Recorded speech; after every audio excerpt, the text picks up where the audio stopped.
तो खिलजा लियाकत से जानते हैं कि ख़वातीन जो हैं वो भी गालियाँ देती हैं, वो भी लड़ती झगड़ती हैं, या वहाँ कुछ बेहतरी है? खिलजा कहिएगा। जी सर, जैसे पहले भी बात करे थे, मुझे लगता है ख़वातीन जो हैं वो ज़्यादा जज्बाती हो जाती हैं, क्योंकि ख़वातीन के जो जज्बात होते हैं वो वैसे भी कंट्रोल करना मुश्किल हो जाता है। तो हम इसको आगे बढ़ाते हैं बात को कि मतलब ये आपको कहीं ख़त्म होता नज़र आता है सिलसिला? अभी तक तो मैं बहुत कम देख रही हूँ, और अगर कंपैरिजन में देखा जाए पीटीआई की ख़वातीन या पीटीआई के जलसे पे अगर आप जाएँ तो वो ख़वातीन जो हैं अमूमन बाकी जमातों की निस्बत ज़्यादा जज्बाती होती हैं। अच्छा, वोट डालने के हवाले से बताएं कि वोटर्स घरों से निकल रहे हैं, आपको नजर आ रहे हैं? वोटर्स जो है वो काफ़ी हद तक घरों से निकलते दिखाई दे रहे हैं, और जिसमें मुझे लग रहा है यूथ वोटर्स जो हैं वो बहुत ज़्यादा हैं, क्योंकि यूथ जो है वो 60% तक हमारे पास है, और मुझे लगता है हर बंदे का जो वोट है वो बहुत अहमियत रखता है। और ख़वातीन जो कैंपेन्स कर रही हैं वो भी डोर टू डोर जा रही हैं, और बहुत से ऐसे वोटर्स थे जो घरों से बाहर नहीं निकले थे।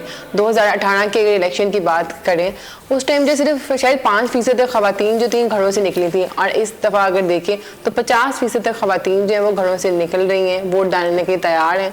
अच्छा, ये इलेक्शन की जो कैंपेन थी इसमें भी ख़वातीन ने भरपूर किरदार अदा किया? जी सर, ख़वातीन ने भरपूर जो है वो किरदार अदा किया, और न सिर्फ किरदार अदा किया बल्कि कैंपेन्स के साथ साथ एक तो डोर टू डोर जा रही थी, उसके अलावा बहुत सी ऐसी ख़वातीन जो हैं वो अपनी, जैसे बोले थे ना, इख्तलाफी एक राय होती है, हर बंदे का एक अपना नज़रिया होता है, तो अपने नज़रिए से दूसरे को मुतासिर करने की भी कोशिश करती हैं और मिलती हैं। ये नहीं हम लोग बहुत ज़्यादा जज्बाती इस वे में मुझे लगता है हो जाते हैं कि एक जमात है तो आप दूसरे के बिल्कुल इख्तलाफ हो जाए, इस तरह नहीं। हमें इस चीज़ को जो है एज मुझे लगता है देखना चाहिए कि आप अगर एक जमात है वो अच्छा काम कर रही है तो हमें एक्सेप्ट करना चाहिए, अगर वही जमात है वो बुरा काम भी कर रही है, हमें दोनों चीज़ों को जो मुझे लगता है बैलेंस रख के चलना चाहिए, ना कि ये करना चाहिए कि ये हमारा लीडर है, ये हमारा कायद है।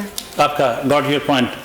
नाज़रीन, हमारे यहाँ ये भी होता है कि एक जमात जीतती है और दूसरी के साथ धांधली हो जाती है, इंतखाबी नताइज तस्लीम नहीं किए जाते और एक नए सिरे से मुल्क में अनरेस्ट का सा माहौल हो जाता है। जानने की कोशिश करते हैं अपने पैनलिस्टों से, पैनलिस्ट जो हैं हमारे, उनसे जानने की कोशिश करते हैं कि किस तरह मुमकिन हो, कैसे ऐसा हो सकता है कि इंतखाबी नताइज को सब लोग तस्लीम कर लें, और क्यों ऐसा बनता जा रहा है माहौल कि एक जो जीतने वाला फ्रीक है वो तो जीत जाता है, लेकिन हारने वाला क्यों समझता है कि हमारे साथ धांधली हुई? क्या वाकई धांधली होती है या फिर ये महज एक स्टंट होता है और इंतखाबी नताइज को तस्लीम ना करने का एक बहाना होता है? बिलाल, कहिएगा, आपको इस वक्त तक कुछ क्या क्या मसाइल नज़र आ रहे हैं? क्या सब आज़ाद नहीं हैं वोट डालने के लिए? वोट तो बहरहाल पब्लिक का पड़ना है, वोट डालने से तो कोई नहीं रोक सकता। डेफिनेटली। तो फिर क्यों इंतखाबी नताइज को, जब जीत जाएं तो ठीक है, हार जाएं तो धांधली होगी? अच्छा सर, ये जो धांधली का इल्ज़ाम लगाते हैं लोग, इनसे एक सवाल बड़ा आम फहम सा है कि आपके ही एजेंट्स फार्म 45 के ऊपर दस्तखत करके आते हैं, जो कि जाके इलेक्शन कमीशन को जमा होने, फिर आप फार्म 46 के ऊपर आपका जो चीफ एजेंट है वो भी साइन करता है। जब आपने तमाम कवायद जवाबित मान के दस्तखत कर लिए कि हम इस नतीजे को मानते हैं, फिर आप अदालत में चले जाते हैं, ट्रिब्यूनल में, कि हमें तो मंजूर ही नहीं है। तो इसका मतलब है कि आप अपने तौर पर अपनी पेशेमानी को छुपाने के लिए जो है ये कर रहे होते हैं, जबकि आपके जो ग्राउंड पे मौजूद लोग हैं वो इस सब इलेक्शन को साफ और शफाफ समझते हैं।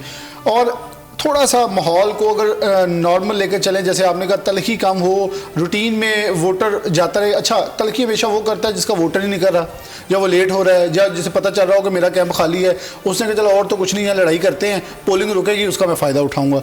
ये अमूमी ये प्रैक्टिस जो है वो की जाती है, जिसकी सबसे बड़ा नुकसान ये होता है कि वो जो नॉर्मलाइज एक सिस्टम चल रहा होता है वोटिंग का, वो रुकता है। और प्रिजाइडिंग ऑफिसर्स की देखें सर, मेरी बात सुने कि एक बंदा है जहांगीर अशरफ, इसको बहुत अच्छे से जानते हैं आप, उससे भी बेहतर जानते हैं कि एक बंदा मलकपुर का रहने वाला टीचर है, उसकी ड्यूटी लगी है NS100 NS100 के अंदर, उसे क्या वहाँ जाके उसकी तो कोई किसी तौर पे भी उसकी कोई वबस्तगी नहीं है, तो वो क्या इन्फ्लुएंस कर लेगा? और इन्फ्लुएंस क्या, वो मोहरें खुद लगा लेगा। ये दौर गुजर गए हैं, ये कोई 1990s में कोई हुआ करता था।